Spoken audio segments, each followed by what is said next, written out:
simulasi, refleksi, dan sebagainya. Oke, kali ini kita lebih spesifik ke jenis fungsi. Cuma mungkin kalau untuk hari ini materinya agak sedikit ya, jadi nanti kita kuliahnya lebih cepat kayaknya nih dari biasanya, karena memang materinya sedikit dan sebagian juga sudah kita bahas sebelumnya ya, sebelum pertemuan ini di bab yang sebelumnya. Oke, ini sudah terlihat berarti ya? Sudah, Bu. Oke, jadi pada pertemuan ini kita bahas fungsi linier, kemudian fungsi pangkat, dan fungsi polinom. Nah, ini sebetulnya fungsi linier sudah ya kita bahas yang kemarin ya, waktu bahas grafik persamaan itu ya. Tapi di sini diulas lagi, jadi bentuk umum fungsi linier di sini adalah fx sama dengan mx ditambah c. Oke. Nah, di sini variabel bebasnya x, variabel tak bebasnya fx. Karena fx ini nilainya bergantung pada x. Kemudian m di sini kita sudah bahas juga kemarin, ini adalah gradien ya, atau kemiringan garis. Kemudian domain dan range-nya dari fungsi ini adalah himpunan bilangan real. Jadi berapapun nilai x-nya, anggota himpunan bilangan real pasti memenuhi kan ya, sehingga fx ini terdefinisi. Nah, grafiknya berupa garis lurus, kita sudah tahu itu. Kemudian kalau m-nya 0, jadi di sini misalkan m-nya 0, maka ini disebut fungsi konstan. Jadi fx sama dengan c atau y sama dengan c. Jadi gambarnya seperti ini. Ini adalah fungsi konstan. Kenapa fungsi konstan? Karena dia sudah tidak bergantung lagi pada nilai x. Ya, berapapun nilai x-nya dia nilainya ya tetap c. Seperti ini, tidak berubah. Nah, kemudian kalau m-nya 1, c-nya 0, sekarang kalau c-nya 0 terus m-nya 1, ini disebut fungsi identitas. Nah, ini yang sering kita pakai ya. Waktu pencerminan juga sering ini dipakai. Jadi ini adalah fungsi identitas, y sama dengan x. Nilai y ini sama dengan nilai x. Nah, fungsi linier ini menunjukkan hubungan kesebandingan. Jadi di sini ada dua variabel y dan x dikatakan proporsional atau sebanding satu sama lain jika salah satu di antaranya selalu merupakan kelipatan konstan dari variabel lainnya, yaitu jika y sama dengan kx untuk suatu konstanta tak 0k. Nah, ini istilah proporsional biasanya nanti dipakai pada saat modeling ya, kita memodelkan sesuatu dari permasalahan, ada hubungan antara misalnya dua variabel, kemudian bahwa dua variabel itu proporsional, itu artinya sebanding gitu. Dan bisa direpresentasikan sebagai fungsi linier seperti ini, memiliki hubungan yang linier. Nah, tapi kalau kebalikannya, misalkan y sebanding dengan kebalikan dari x, itu 1/x, hal ini bisa kita sebut berbanding terbalik. Gitu ya. Oke, kemudian, nah ini saya perkenalkan di sini istilah famili kurva. Famili kurva ini keluarga kurva ya, keluarga kurva. Jadi kalau Anda lihat misalkan di sini ada gambar, ini semuanya fungsi konstan, berarti m-nya 0 semuanya di sini ya, kemiringannya 0. Nah, tapi dengan c yang berbeda-beda. Nah, gitu. Jadi kalau m-nya 0 tapi c-nya berbeda-beda, ternyata ini adalah fungsi konstan yang sejajar. Sebentar. Ada yang masukkah? Oke. Nah, itu ya. Jadi sejajar ini, tapi beda-beda c-nya. Jadi nilai fungsi itu untuk setiap c ya, itu sama untuk setiap ini. Jadi di sini nilai y-nya ini sama di sepanjang garis ini. Nanti di sini di c sama dengan min 3 ini juga sama tapi di sepanjang garis ini saja. Ini juga sama seperti itu. Ini namanya famili kurva. Nah, ini ada lagi famili kurva fungsi linier, ini yang bentuk Y-nya sama dengan MX plus B, gitu ya. Di sini B-nya tetap, tapi M-nya bervariasi, kemiringannya beda-beda. Nanti famili kurvanya bentuknya akan seperti ini. Ini pernah saya ulas juga di grafik persamaan kan ya, kalau M-nya 0 berarti mendatar, kalau M-nya semakin besar berarti kan semakin curam gitu kan. Nah, jadi ini adalah famili kurva untuk B-nya tetap tapi M-nya bervariasi. Nah, kalau ini famili kurva untuk M-nya yang tetap tapi tidak 0 ya. Kalau 0 kan ini. Nah, ini M-nya tetap tapi B-nya bervariasi. Jadi kurvanya seperti ini, miring, tapi dia sejajar. Hampir mirip dengan ini sebetulnya ya, cuma di sini M-nya tidak 0. Oke, terus, nah itu tadi fungsi linier. Nah, sekarang menginjak ke fungsi pangkat. Jadi di sini sudah tidak linier lagi. Kalau dia pangkatnya lebih dari 1 ya. Bentuk umumnya seperti ini, fx sama dengan x pangkat p, p-nya adalah konstanta. Nah, ini pembahasannya kita bagi 2 ya. Kalau P-nya bilangan bulat positif nih. Bilangan bulat positif. Kita misalkan P-nya ini N. Maka bentuk fungsi pangkatnya Y sama dengan X pangkat N. Nah, tadi fungsi linier ini juga termasuk fungsi pangkat, tapi untuk P-nya atau N-nya ini sama dengan 1. Nah, ini untuk N-nya 2 jadi parabola ya. Ini untuk N-nya 3 jadi fungsi kubik, terus N4, N5, dan seterusnya. Ini contoh-contoh gambarnya seperti ini. Nah, ini kalau yang berikutnya P-nya adalah bilangan bulat negatif. Misalkan P-nya min N. Maka bentuk fungsi pangkatnya Y sama dengan X pangkat min N. Nah, yang paling sering kita jumpai yang seperti ini grafiknya. Y sama dengan 1 per X. Ini Y sama dengan 1 per X. Oke. Terus yang ini contoh dari Y sama dengan 1 per X kuadrat. Nah, kalau Y sama dengan 1 per X kuadrat kan nilainya selalu positif ya. Berarti dia selalu di atas sumbu X nilainya. Hanya ada di kuadran 1 dan 2. Kalau di sini di kuadran 1 dan 3. Ada juga famili kurva di sini dalam fungsi pangkat ya. Kita bagi menjadi 2. Di sini famili kurva untuk bergantung N-nya kalau genap atau ganjil. Nah, ini kalau N-nya genap.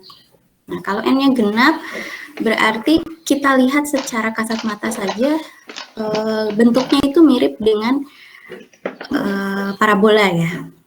Bentuknya mirip dengan parabola. Jadi ini X kuadrat, kemudian ini X pangkat 4, terus X pangkat 6, X pangkat 8, dan seterusnya. Nah, di sini bisa kita simpulkan ada beberapa sifat. Yang pertama, fx sama dengan X pangkat N untuk N-nya genap. Ini adalah fungsi genap. Fungsi genap masih ingat mungkin ya? Masih ingat nggak? Ada yang ingat fungsi genap itu apa? Fungsi genap apa? Ada yang masih ingat nggak? Fungsi yang kalau misal fx itu sama dengan min f sama x, hasilnya itu sama dengan fx lagi gitu, Bu. Ya, betul. Betul banget. Jadi kalau kita substitusikan min x, hasilnya tetap fx gitu ya, fungsi genap itu. F min x sama dengan fx, itu fungsi genap. Terus yang kedua, grafiknya simetris terhadap, ini simetris ya. Grafiknya simetris terhadap sumbu Y, jadi seperti ini. Kemudian grafiknya memiliki bentuk umum seperti Y sama dengan X kuadrat. Jadi seperti ya, seperti X kuadrat, parabola maksudnya. Lalu grafiknya akan melalui titik min 1,1. Ini semuanya akan melalui titik ini, min 1,1, terus 1,1 dan 0,0. Min 1,1, 1,1, dan 0,0. Puncaknya semua di 0,0 ya. Nah, semakin besar N, itu grafik semakin mendatar pada interval min 1 sampai 1. Jadi kalau pangkatnya makin tinggi, dia akan semakin mendatar, di sini makin landai. Tapi makin curam di satu ke kanan, di interval X lebih besar dari 1 dan min 1 ke kiri. X lebih kecil dari min 1. Di sininya makin curam. Kalau ini kan, kalau X kuadrat kan ini ya. Nah, kalau ini kan makin curam nih, naiknya makin tajam. Tapi di sini justru makin landai. Gitu. Nah, kalau yang N-nya ganjil, ini contohnya di sini Y sama dengan X, tadi fungsi identitas, kemudian Y sama dengan X pangkat 3, pangkat 5, pangkat 7, seperti ini. Nah, ini Fx sama dengan X pangkat N ini adalah fungsi ganjil. Fungsi ganjil itu berarti F min X sama dengan min Fx. Jelas ya, karena kan di sini pangkat X pangkat N untuk N-nya ganjil, pasti kan kalau kita substitusikan nilai yang negatif, hasilnya negatif gitu. Nah, kemudian grafiknya simetris terhadap titik asal, jadi simetrisnya terhadap titik 0,0. Ini sudah kita bahas ya kemarin. Kemudian grafik memiliki bentuk umum seperti Y sama dengan X pangkat 3. Jadi ini seperti Y sama dengan X pangkat 3. Kecuali mungkin Y sama dengan X ya, ini tidak ada belokan ya. Grafik melalui titik min 1, min 1, yang ini 0,0 dan 1,1. Lalu semakin besar N, grafik semakin mendatar pada interval min 1 sampai 1. Jadi pada interval sini makin mendatar, tapi justru lebih kecil dari min 1 dia akan semakin curam. Begitu juga dengan lebih besar dari 1. Gitu. Jadi ini adalah famili kurva untuk fungsi pangkat, kita bagi dua, bergantung pada nilai N-nya genap atau ganjil. Kalau N-nya genap, berarti sifat-sifatnya mirip dengan parabola, fungsi kuadrat. Kalau N-nya ganjil, maka sifat-sifatnya mirip dengan fungsi kubik. Gitu. Oke? Bisa dipahami sampai sini? Bisa, Bu. Bisa, Oke. Bu. Ya, sip. Kita lanjut ya. Nah, sekarang kalau misalkan pangkatnya itu negatif, kalau tadi kan kita anggap pangkatnya positif ya. Sekarang famili kurva untuk pangkatnya negatif. Nah, ini juga kita bagi dua menjadi N-nya genap dan N-nya ganjil. Ini N-nya genap tadi sudah kita ulas sedikit, grafik Y sama dengan 1 per X kuadrat. Bentuknya seperti yang biru ini kan ya.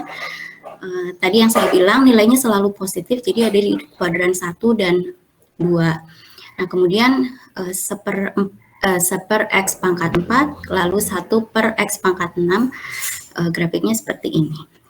Nah, ini sifat-sifatnya Fx sama dengan 1 per X pangkat N, ini adalah fungsi genap. Jelas juga ya, karena kan kalaupun X-nya negatif kan dipangkatkan dengan bilangan genap di sini, pastikan hasilnya juga positif ya. Jadi ini fungsinya fungsi genap. Kemudian grafik simetris terhadap sumbu Y, lalu grafik melalui titik min 1,1 dan 1,1. Dan grafik ini semakin besar N, dia akan semakin curam pada interval min 1 sampai 0, 0 sampai 1. Di titik 0 dia tidak ada nilainya ya. Jadi ini tidak mungkin menyentuh sumbu Y, oke? Jadi tidak ada nilainya, karena kan pembagian dengan 0, nantinya 1 dibagi 0 kan tidak terdefinisi. Ya, jadi ini semacam asimptot tegaknya yang Y ini, sumbu Y ini. Gitu. Kemudian kalau untuk X1 ke kanan dan X-1 ke kiri, ini grafiknya semakin datar ya, semakin landai. Nah, ini untuk di sampingnya ini untuk N-nya yang ganjil. Kalau N ganjil tadi sudah kita lihat grafik Y sama dengan 1 per X. Seperti ini ada di kuadran 1 dan 3. Lalu sifat-sifatnya di sini fx sama dengan 1 per x pangkat n, ini fungsi ganjil dan dia simetris terhadap titik asal. Kemudian grafiknya memiliki bentuk umum seperti y sama dengan 1 per x. Lalu melalui titik min 1, min 1 dan 1,1. Nah, ini juga semakin besar n, ini semakin curam pada interval min 1 sampai 0, ini sama ya, jadi di X sama dengan 0 ini juga tidak terdefinisi, dia akan semakin curam. Tapi semakin, kalau yang di kirinya 0, X sama dengan 0, dia akan semakin negatif ya, menuju negatif tahingga. Tapi kalau di sini nilai Y-nya akan semakin besar, mendekati 0 ya, kalau X-nya mendekati 0, ini akan semakin ke atas. Tapi kalau X-nya semakin ke kanan, dia akan semakin landai, mendekati Y sama dengan 0. Yang ini juga sama, dia akan semakin landai, mendekati Y sama dengan 0. Itu. Oke.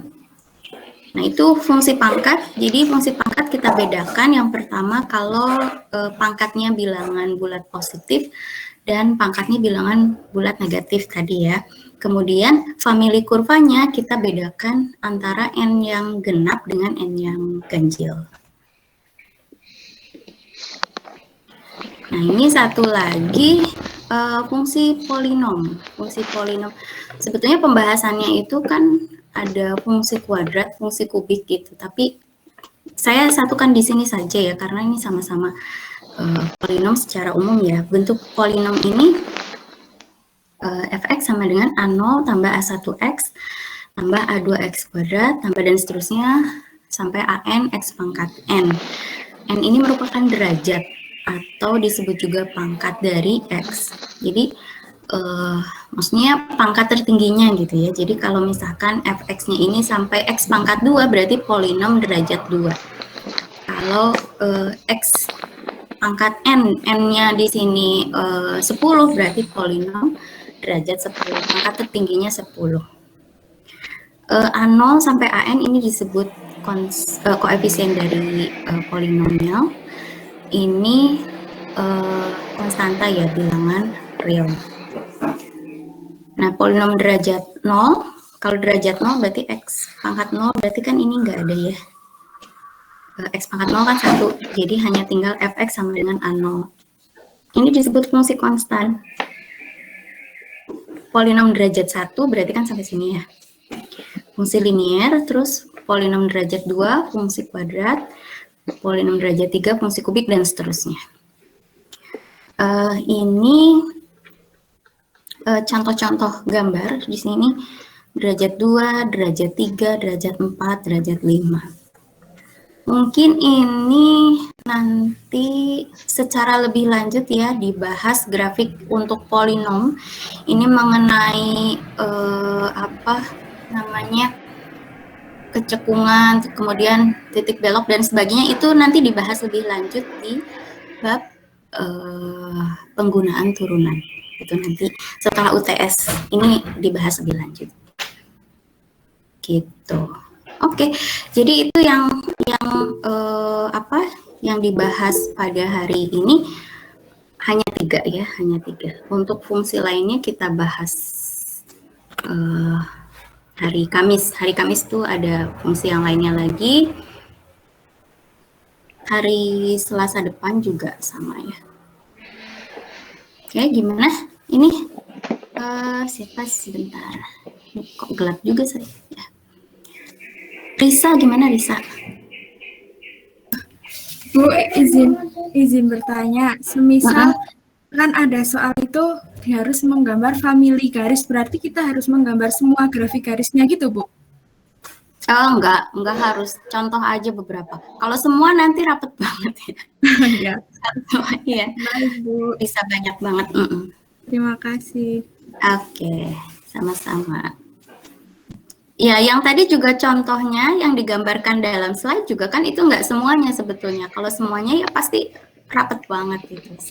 Setiap nilai ya konstan kan pasti beda. Oke, ada lagi yang mau tanya? Silakan, ada lagi yang mau tanya? Ade, bagus gimana? Izin bertanya, Bu. Ya. Untuk penulisan di range sebuah fungsi, apakah selalu sama? Maksudnya himpunannya itu selalu sama dengan domain fungsinya, Bu? Untuk apa? Maaf, kecil suaranya. Sebentar, Bu. Ya.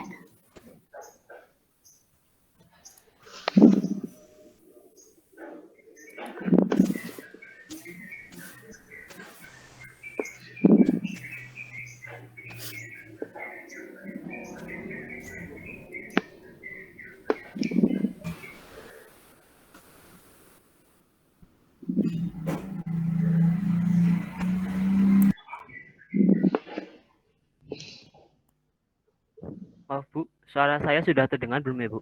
Ya, sudah. Gimana? Untuk aturan di range sebuah fungsi, itu himpunannya apakah selalu sama dengan di domain fungsi ya, Bu? Terima kasih. Ya, oke. Range itu belum tentu sama dengan domainnya, ya. Tergantung fungsinya, dia definisinya seperti apa, gitu. Itu yang pasti. Range belum tentu sama. Tapi kalau fungsi linier kemudian polinom ya, polinom itu pasti sama, real ke real, gitu. Tapi kalau untuk yang lain-lainnya itu belum tentu sama. Saya liatin lagi yang tadi. Sebentar.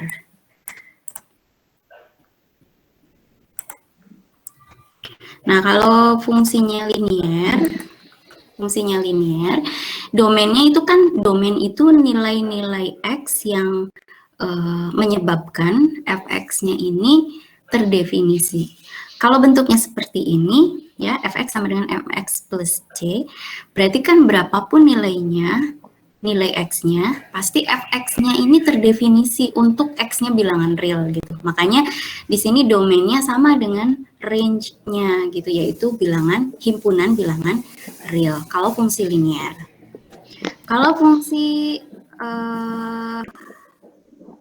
polinom, nah ini juga polinom sama, berapapun nilai x-nya, pasti fx-nya di sini anggota himpunan bilangan real juga. Gitu. Kita mau masukin x-nya misalnya rasional, ya ini pasti bilangan real. Rasional kan termasuk bilangan real. Atau irasional juga kan fx-nya bilangan real ya. Gitu. Nah, kalau fungsi pangkat, nah ini bergantung pada si pangkatnya. Kalau misalkan yang tadi, kalau pangkatnya bilangan bulat negatif, nanti kan bentuknya jadi seperti ini, Y sama dengan X pangkat min N, atau contoh sederhananya yang ini aja, Y sama dengan 1 per X. Nah ini domainnya kan X-nya ada batasannya gitu ya, X-nya ada batasannya, terus fx-nya nilainya ya bergantung pada si X-nya ini. Seperti ini kan X-nya tidak boleh 0 gitu ya. Siapa tadi ada ya? Gimana? Berarti range itu selalu bilangan real ya, Bu? Range belum tentu bilangan real. Range. Tergantung fungsinya range itu. Oh iya, Bu. Terima kasih, Bu. Perlu contoh nggak, Dek? Mungkin perlu, Bu. Oke, sebentar saya nyari dulu ini. Bentar ya, gelap banget ini. Sebentar saya nyalain dulu.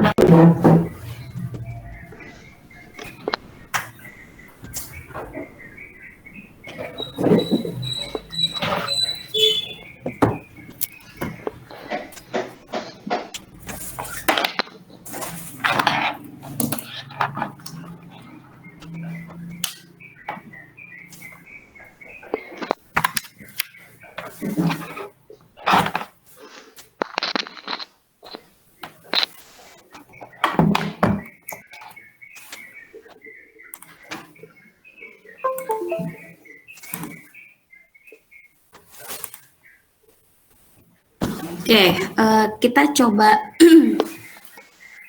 beberapa fungsi ya. Misalkan fx-nya kita coba cari domain dan range-nya. Misalkan fx-nya jangan di sini deh, yang saya linear dulu di sini. Misalkan fx-nya adalah 3x min 1. Nah, domainnya apa?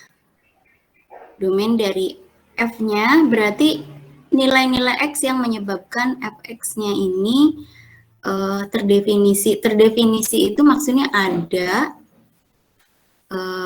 anggotanya di himpunan bilangan real gitu. Ya, jadi bukan kompleks gitu atau bukan singular. Ya kan saya pernah ulas itu kan ya. Maksudnya terdefinisi itu berarti tidak singular ya. Terdefinisi ini berarti tidak singular. Tidak singular itu berarti tidak ada pembagian dengan 0 ya. Kemudian juga tidak imajiner. Ini maksudnya fx yang terdefinisi. Jadi kita hindari pembagian dengan 0 dan imajiner. Imajiner akar negatif berarti kan. Nah, domainnya berarti di sini adalah himpunan bilangan real kan, karena semua nilai x di himpunan bilangan real ini akan menyebabkan fx-nya dia terdefinisi gitu kan. Nah, terus ini bukan domain. Range ya. Range f-nya. Nah, kalau setiap x dalam himpunan bilangan real kita substitusikan ke sini ke fx, maka nanti hasilnya kan pasti akan bilangan real juga gitu. Jadi ini juga real. Ini itu hasilnya, range itu hasilnya. Gitu. Saya kira kalau fungsi linear mungkin bisa dipahami ya. Nah, sekarang kalau misalkan ini misalnya fx-nya adalah 1/x.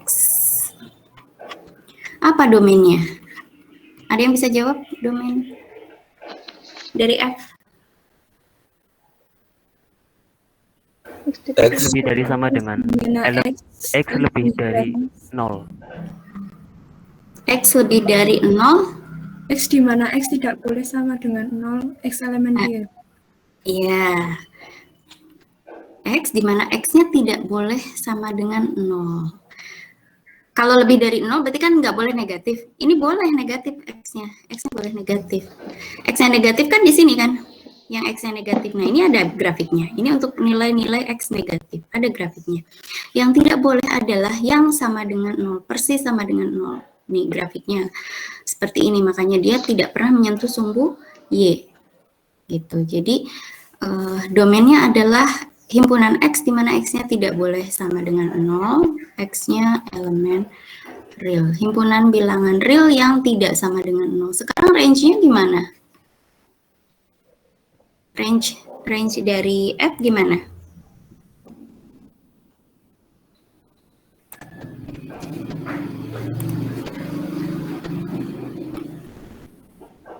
Range-nya apa?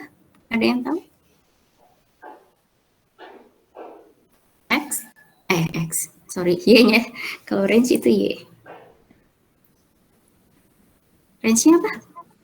Ini elemen bilangan real di mana Y-nya itu tidak sama dengan Ya. Betul ya, Y elemen real di mana Y-nya tidak sama dengan 0. Kenapa Y-nya tidak sama dengan 0? Karena tadi kan nggak boleh 0, kalau pembagian penyebutnya itu nggak boleh 0, biar terdefinisi. Ya. Nah, di sini kan range-nya tidak semua bilangan real, ada kecualinya. Y-nya elemen himpunan bilangan real, tapi kecuali Y-nya sama dengan 0. Kenapa? Karena kan tadi domainnya, X-nya kan kita tidak memasukkan nilai selain 0 ya. Coba aja dimasuk-masukkan. Kalau X-nya 1 ya, ini ya misalnya. X-nya 1, F1 kan 1. F2 kan setengah gitu ya. Terus F-1 kan min 1 ya. Dan seterusnya. Anda cari nilai X ya, nilai X yang menyebabkan fx-nya 0 kan tidak ada. Ya nggak, mau dimasukkan berapapun, fx tuh di sini nggak pernah 0. Gitu. Kalau x-nya 0 kan tidak terdefinisi. Kalau x-nya pecahan pun misalnya x-nya 0,1 misalnya. Berarti berapa? X-nya 0,1. 10 kan ya? Gitu. Mau nilai sekecil apapun 0,000 sekian tidak jadi 0, malah jadi lebih besar gitu. Atau negatifnya f min 0,1 ya min 10 gitu. Jadi tidak ada nilai x yang menyebabkan fx-nya ini 0. Makanya range-nya di sini himpunan bilangan real tapi tidak sama dengan 0 gitu, kecuali 0. Jadi belum tentu si range itu semua himpunan bilangan real gitu ya. Kita berbicara pada himpunan semesta bilangan real ya. Kita memang batasi himpunan semesta bilangan real dalam kalkulus ini. Tapi ada beberapa nilai yang tidak memenuhi domain ataupun range gitu. Jadi ada syaratnya di sini. Ini syaratnya. Ini syarat domain di sini x-nya tidak boleh 0, y-nya tidak boleh 0. Itu untuk fungsi yang seperti ini contohnya. Jadi kita tetap menentukan domain dan range itu kalau untuk fungsi pangkat ya, kita tetap lihat dulu ininya fungsinya seperti apa. Gitu. Oke. Ya.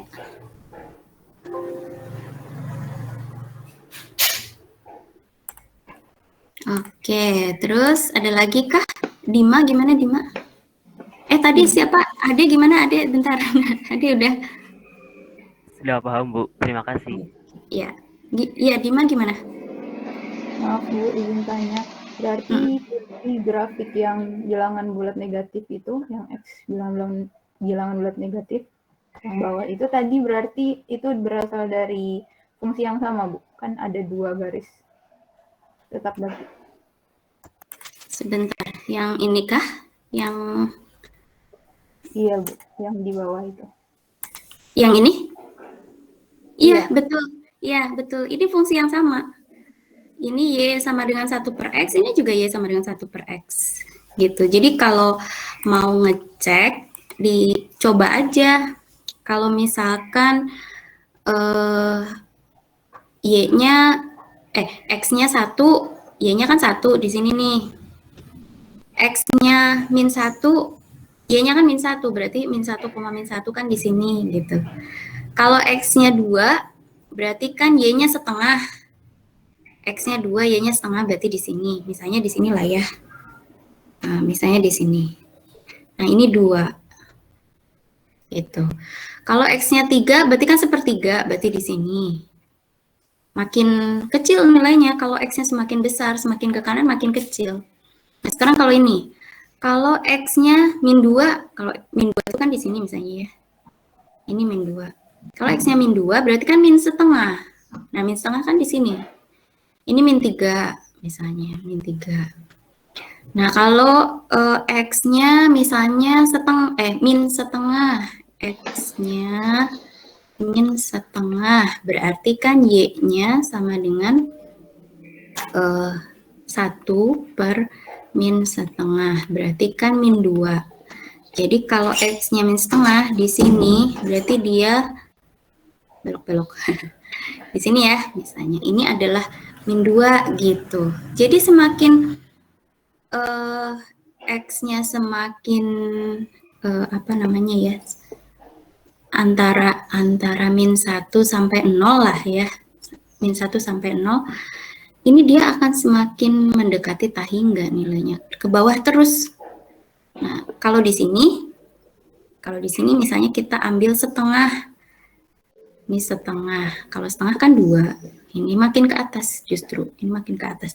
Jadi ini adalah 2 grafik untuk fungsi yang sama, yaitu Y sama dengan 1/X. Jadi ada 2 gitu, tergantung nilai X-nya berapa. Ini juga sama ya, yang Y sama dengan 1/X kuadrat juga sama.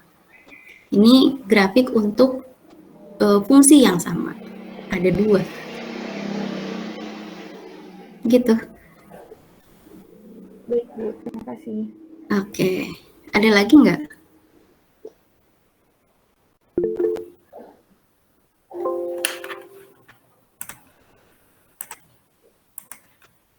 Oke, Noval gimana? Bu izin bertanya, berarti itu tadi grafiknya nggak pernah singgungan sama sumbu X, apa gimana, Bu? Yang fungsi yang? Fungsi yang 1/X, ya tidak, dia juga tidak tidak akan menyentuh sumbu X dan tidak akan menyentuh sumbu Y gitu. Jadi dia terus mendekati sumbu X tapi nggak akan sampai memotong, sampai menyinggung, itu nggak akan gitu. Betul. Terus ya, karena kan gimana? Dari titik puncaknya kayak gimana, Bu? Kan itu ada Enggak, kalau ini tidak ada titik puncak karena kan ini bukan parabola ya. Ini bukan parabola gitu. Paling kita bukan mencari titik puncak. Nanti kita akan belajar apakah ada nilai maksimum atau minimum untuk fungsi yang seperti ini gitu. Kalau di sini kita tidak berbicara titik puncak ya, karena di sini nggak ada. Bukan parabola, maksudnya kita bukan konteks parabola. Kalau parabola seperti ini kan jelas ya, ada titik puncaknya seperti ini. Paling kita nanti akan belajar di manakah terjadi nilai maksimum. Dan itu bisa kita lihat bergantung pada intervalnya. Bergantung pada intervalnya. Jadi misalkan kalau kita X-nya kita ambil dari setengah sampai 3, nah titik puncaknya ya di sini gitu. Setengah di sini, sorry. Titik puncaknya di sini setengah gitu. Titik puncak sih? Tadi maksimum, sorry. Maksimumnya di sini. Kemudian minimumnya di mana? Minimumnya di sini misalnya begitu. Kalau kita berbicara maksimum minimum. Dan itu nanti kita bahasnya di penggunaan turunan. Jadi Anda setelah belajar turunan nanti akan belajar bagaimana mencari nilai maksimum minimum dari sebuah fungsi. Gitu. Ini baru kita lihat satu grafik ya. Kalau intervalnya kita perluas lagi, misalnya dari sini ya, itu akan berbeda lagi gitu. Nilai maksimum minimum itu bergantung pada interval. Makanya itu tadi saya ulas. Nah, yang di sini saya ulas yang di sini. Ini nanti akan lebih jauh Anda pelajari di setelah UTS, penggunaan turunan, di mana Anda bisa menentukan bukan lagi titik puncak, tapi maksimum dan minimumnya, gitu. Maksimumnya di mana? Misalnya kalau yang ini ya,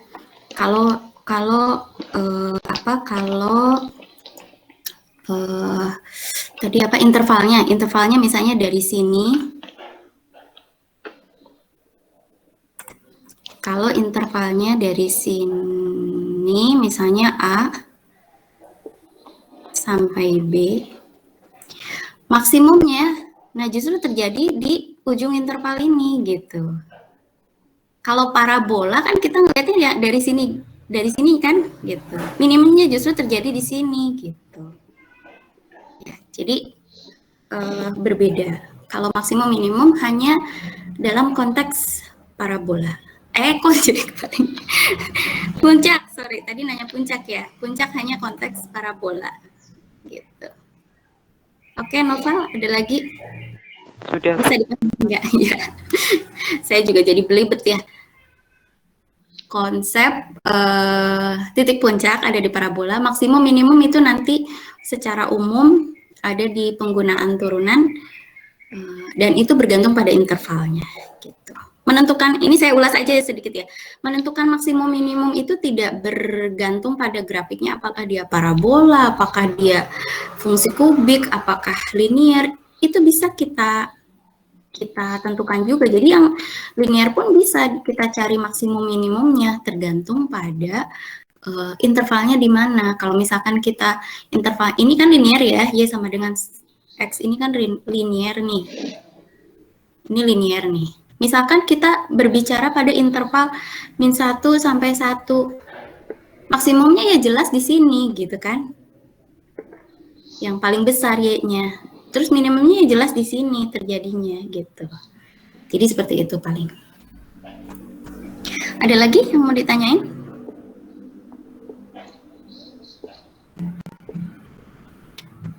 Tapi itu nanti ya Anda, kalau sekarang mungkin pusing kalau mikir maksimum minimum.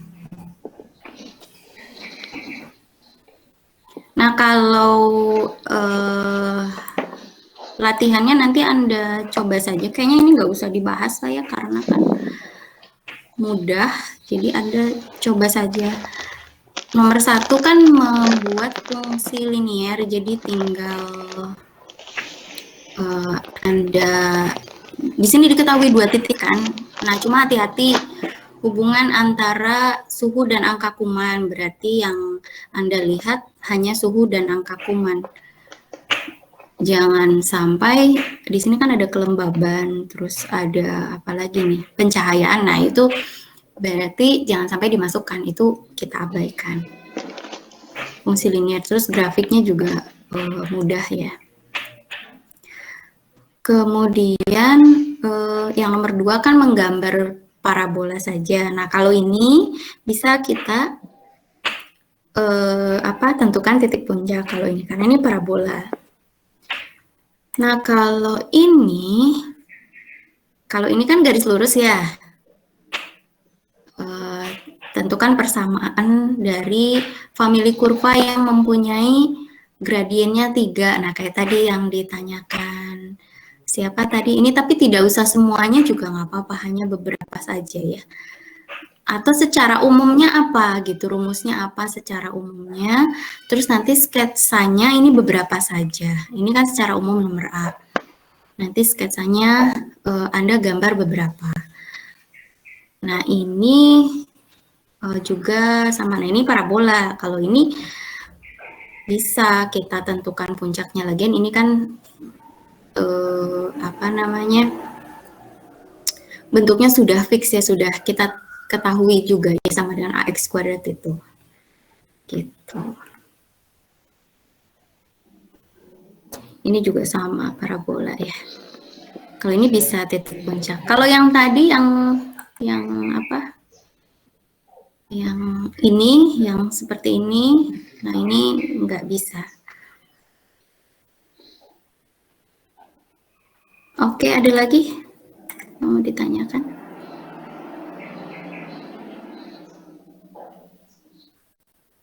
Bisa dipahami berarti ya? Bisa. Oke, ya. Kalau bisa, silakan Anda coba saja latihannya. Kayaknya tidak usah dibahas lah, itu nomor 1 dan 2 gampang banget ya. Nomor 3 juga mudah. Nanti hari Kamis kalau ada, misalkan ada kesulitan ya silakan boleh ditanyakan untuk latihannya ya. Tapi kalau nggak ada ya berarti kita terus saja lanjut ke pembahasan berikutnya. Pembahasan berikutnya kayaknya fungsi rasional, tak rasional, kemudian eksponensial dan logaritma. Itu pembahasan untuk hari Kamis ya, untuk hari Kamis. Oke. Ini tidak ada lagi pertanyaan. Kalau tidak ada, ya sudah berarti saya tutup. Tidak ada ya. Oke, saya kira berarti cukup ya untuk pertemuan kali ini. Terima kasih atas kehadirannya pagi-pagi. Tetap semangat. Saya tutup dengan hamdalah, alhamdulillahirobbilalamin. Assalamualaikum warahmatullahi wabarakatuh. Waalaikumsalam.